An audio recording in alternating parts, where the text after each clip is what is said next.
I know that I'm not the only one that has thought of the scenario of my friend taking my lover or possibly even my crush before. However, while in the thinking process, I never thought that this would happen to me, considering that I rarely would get any crushes and anyone that was my type would not be my friend's type. But sadly, that wasn't the case this time. Before I do go on, this is not a post to call this person out, because I am still friends with this person.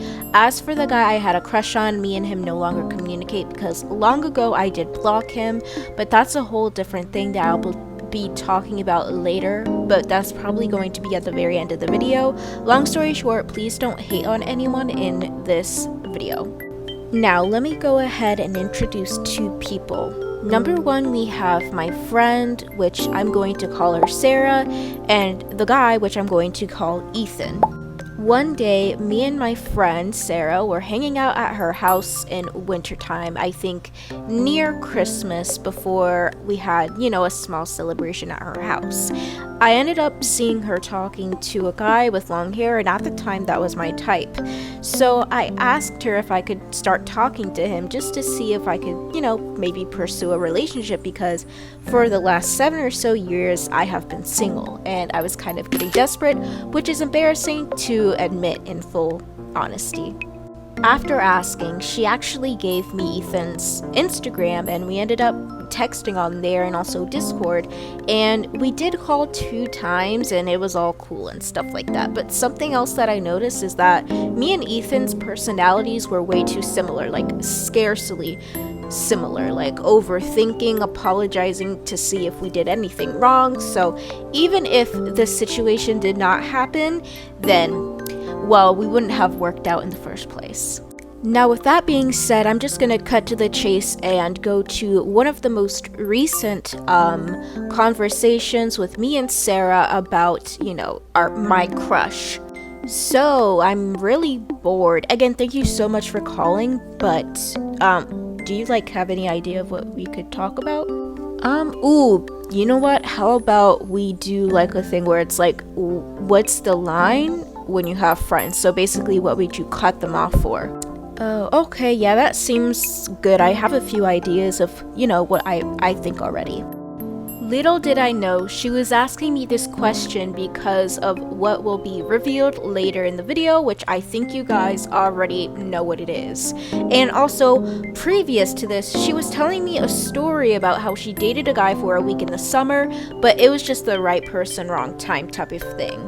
So, what would you do if your friend got with someone that you like and you guys never got together, or you guys already broke up, you don't have feelings for him anymore, and they got together? How would you feel about that situation? Automatically, this made me pause a bit, but I wasn't too suspicious because, like I said, I didn't expect any of my friends, let alone Sarah, to do this.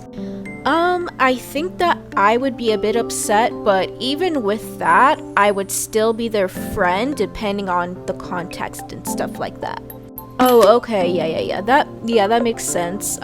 It's totally understandable to why you would want to do that. I would do the same thing, honestly. After we yapped a bit more together about, random stuff such as dating and also other things like racism, homophobia being a deal breaker when being friends with people, we ended the call and I went to bed. Time skip to a few months later, which I think this actually spills into the next year. Something that was happening during this time is that I was finally getting over COVID and my anxiety was through the roof. Sadly, I'm not all the way finished with this whole thing going on mentally, and I'm still going through it, like I said already, but while it was at its worst, and I was still at my mother's house, which was a trigger, I called her at nighttime as a distraction and also just to have someone to communicate with besides my mother, because that's all who lived with me. Once again, I thanked her for, even calling me, because it was really late at night. I think we called at maybe 9 o'clock and then ended the call at 11, possibly even 12, very late at night. And she still committed to such action just to comfort me, and which I still do appreciate that deeply. Now, this is where it actually gets worse for me. Hey Cammy, thank you so much for calling me again. I'm sorry if I've been a burden. I know that you must be busy somehow. No, you're okay. You're not a burden, and honestly, I'm not too busy. After our first few minutes of talking, she finally broke some silence and said this. Hey, listen, I've been really feeling a weight off on me, and I think that I just need to tell you like right now so this can be lifted off of my shoulders, but I dated Ethan in the summer. You remember that relationship that lasted a week? That was with Ethan. Immediately my heart stopped, and I could already feel my stomach getting even more messed up than it already was from slight nausea, especially after the norovirus that I already had. I sat there in complete silence for a quick minute before I ended up replying to her. Wait, what? Really? How long? Wait. Okay, how did it go? I honestly don't really remember my words because it was like a good long time ago, but like I just remember being so shocked, and after I said what I, questioned and asked her, she said something along these words. I'm so sorry. I promise that it wasn't to get back at you for anything. There's literally nothing for me to do when it comes to you, like basically what I'm saying is that I didn't do it as payback or anything, and I knew it would hurt you, but me and him just knew each other for so long, and we both liked each other, so one day while in the car, we ended up getting close, and he just asked me out. After a few more minutes of talking, she ends up spilling even more information. After we had broken up, I ended up going to one of his plays at his school, and I was gonna try and win him back with some flowers, but not only did he say that he just couldn't do it again, but he's also moving from where we are to basically half across the world.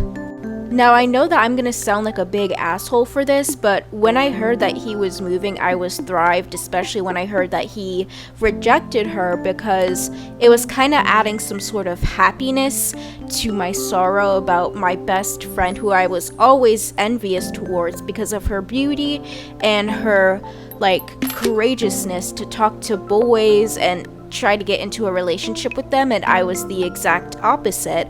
And because of those two things, I was like, aha, so at least she gets something to be other guilty about or whatnot besides just me. And now looking back, it wasn't the best mindset, but obviously I wasn't doing too well.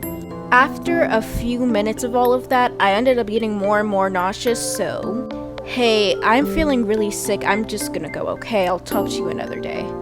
Alright, again, I'm so sorry. After that, I ended up trying to not throw up. I got some Tums, calmed myself down, and luckily went through the night without puking or anything of that sort. Now, the next morning I was in my bedroom once again, doing as I do because I am unemployed and was unemployed at that moment, going to school, but I was doing it virtually, so I was always home. I was home alone. My mom was at work because she goes in very early, and then I see a few texts from Sarah on Instagram. I open it up and saw this. Hey Leah, I just wanted to say I'm really sorry, and I just wanted to get it off of my shoulders last night. I feel incredibly guilty, and I'm really hoping that you aren't mad at me.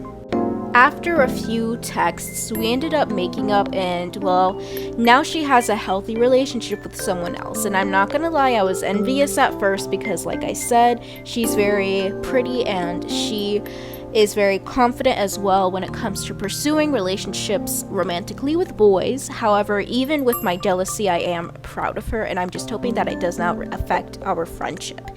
Of course, if nothing else affects it and we're no longer friends for whatever reason, whether it's a very bad or very good communication. Anyway, thank you guys so much for watching my story time. I know I haven't uploaded in a good while, but that's because I was actually trying to do my own thing and start animating amazing with drawings, but I do struggle with coloring things and finding the style that I truly want. And I also find it a bit difficult for me to find everything to draw beforehand because I don't have scripts. I only go by what's on my mind right now. So whenever I'm speaking, it's live, it's not from a script. So maybe I'll keep pursuing it, but as for now, my characters and my mascot will be changing from, Dork Diaries to Choco Mimi. With that being said, love you guys. I'll see you another time, hopefully soon.